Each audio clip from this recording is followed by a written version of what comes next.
Lagu Gambang Semarang mengalun mendayu-dayu mengiringi kedatangan saya siang itu di Bandara Ahmad Yani, Semarang, yang semakin lama didengar, semakin lekat, hinggap, dan terus terngiang-ngiang di kepala. Maklum saja, lagu yang diciptakan sebelum era kemerdekaan ini akan sering sekali Anda dengar di kota ini, di bandara, di kantor-kantor, di hotel-hotel, terlebih lagi di stasiun yang memang sejak awal menggunakannya sebagai bel tanda kedatangan kereta api.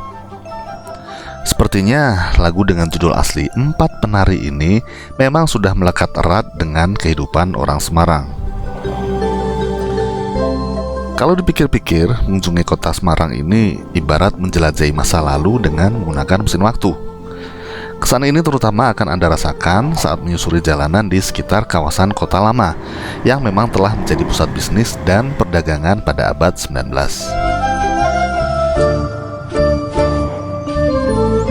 Kalau kita menengok sejarah agak jauh ke belakang, kota Semarang sendiri awalnya merupakan sebuah wilayah yang dijadikan jaminan perjanjian oleh Kerajaan Mataram, yang ditandai dengan penandatanganan perjanjian antara Mataram dan VOC pada 15 Januari 1678.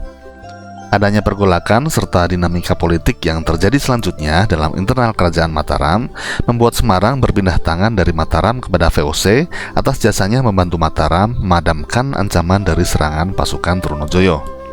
Setelah Semarang berada di bawah kekuasaan penuh VOC, kota pun mulai dibangun. Pada tahun 1740 terjadilah peristiwa Geger Pacinan yang merupakan pembersihan besar-besaran orang keturunan Tionghoa di kota Batavia oleh VOC.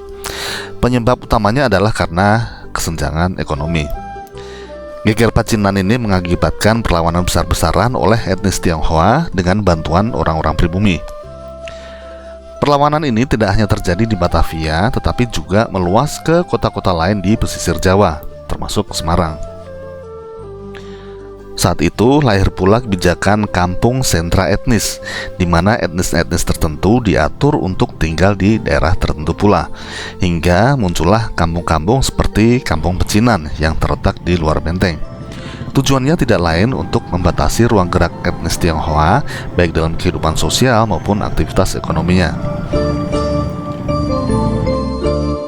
Kawasan tersebut bertahan hingga kini sebagai pusat pemukiman, perdagangan, serta peribadatan warga keturunan Tionghoa di Semarang.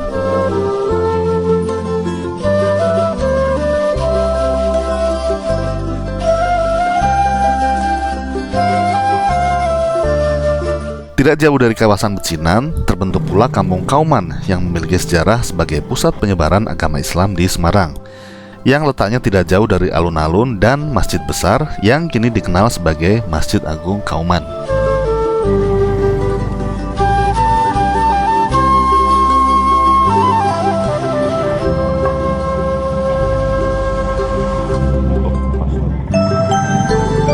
Bersebelahan dengan Kampung Kauman berdiri sebuah pasar yang tidak kalah bersejarahnya, yang telah sejak lama membersamai tumbuh kembang kota Semarang.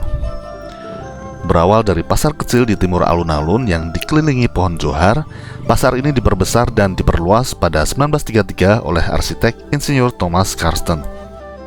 Yang membuat pasar rancangan Karsten ini berbeda adalah konstruksinya yang berbentuk cendawan, yang tampak pada pilar-pilar penyangga atap serupa jamur yang tinggi menjulang. Dari situlah pasar johar dikenal sebagai pasar terbesar dan tercantik se-Asia Tenggara pada zamannya.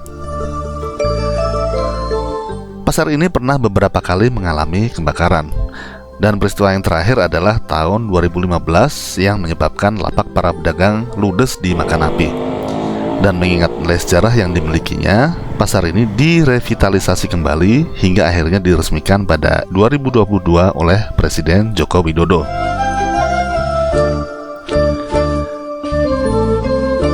Kembali ke kawasan kota lama, seiring dengan perkembangan kota yang makin pesat, kawasan kota lama pun menjadi semakin padat. Benteng yang mengelilingi kota lama akhirnya dibongkar pada tahun 1824. Kawasan kota lama yang tadinya eksklusif bagi orang-orang Eropa menjadi terbuka bagi orang-orang pribumi. Governmentsbrug atau yang lebih dikenal sebagai Jembatan Brok yang mulanya dijaga sangat ketat pada akhirnya menjadi bebas dilalui. Saat ini di kawasan seluas 31 hektar ini masih berdiri kokoh sekitar 50 bangunan dengan detail gedung dan ornamen-ornamen yang identik dengan gaya Eropa, yang sebagian besar masih terawat dengan baik. Sebut saja Gereja Belenduk, Gedung Marba, The Spiegel, Marabunta, dan puluhan bangunan yang lain. Dengan karakter bangunan yang mengikuti gedung-gedung yang ada di benua Eropa sekitar tahun 1700-an, kawasan ini menjelma menjadi Little Netherlands karena benar-benar mirip seperti miniatur kota di Belanda. Seiring dengan rampungnya penataan kota lama oleh pemerintah pada tahun 2019, kawasan ini dibanjiri oleh para pelancong yang berdatangan dari dalam maupun luar kota. Bahkan, menurut data dari Disporapar Jawa Tengah, tempat ini menjadi destinasi favorit pertama wisatawan di Jawa Tengah selama libur Lebaran 2022, mengalahkan Candi Borobudur. Tempat-tempat yang instagenik, kafe-kafe cantik, dan pedestrian yang tertata rapi menjadikan kawasan kota lama menyenangkan untuk dijelajahi tiap-tiap sudutnya. Tapi tentu saja, kota lama Semarang bukanlah sekedar tempat wisata dengan pemandangan cantik untuk latar berfoto semata. Lebih dari itu, tiap sudut dan kepingan dinding-dinding tuanya menyimpan kisah panjang akan sejarah kolonialisme dan imperialisme di muka negeri ini. Demikian cerita singkat dari Semarang. Terima kasih telah menonton. Saya Anjas. Sampai jumpa pada video selanjutnya. Wassalam.